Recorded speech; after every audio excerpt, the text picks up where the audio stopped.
എന്നെ കേൾക്കുന്ന വിശ്വാസികളെ, കർത്താവിന്റെ മാർഗത്തെ പിന്തുടരുവീൻ, കർത്താവിന്റെ മാർഗത്തെ പിന്തുടരുവീൻ, കർത്താവിന്റെ മാർഗത്തെ പിന്തുടരുവീൻ. അവന്റെ ദൈവീയമാകുന്ന കൃപകൾ കണ്ടെത്തുവാൻ നിങ്ങൾക്കിടയാകട്ടെ. ബലഹീനായ എനിക്ക് ഇടയാകട്ടെ. ആ സ്വർഗീയമായ ആമോദമാണ് സർവ്വയാമോദങ്ങളിലേക്കും ഏറ്റവും ഉന്നതമായ ആമോദം.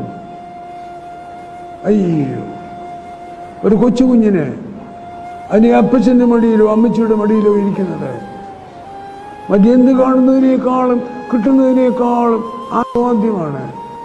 നിങ്ങളും ബലഹീനായ ഞാനും ആ ദൈവീയമാകുന്ന അനുഭവം കണ്ടുകൊണ്ട് അതിനെ രുചിച്ചുകൊണ്ട് ആസ്വദിച്ചുകൊണ്ട് ആ ദൈവമായ ഭാഗ്യം അതിനെ സമ്പാദിച്ചുകൊണ്ട് നേടിക്കൊണ്ട് തേടിക്കൊണ്ട് ഈ ലോകത്തിൽ കിടന്ന് നിങ്ങളുടെ ആയുസ് പൂർത്തിയാക്കുവാൻ ദൈവമേ ഇവർക്ക് കൃപ നൽകണമേ.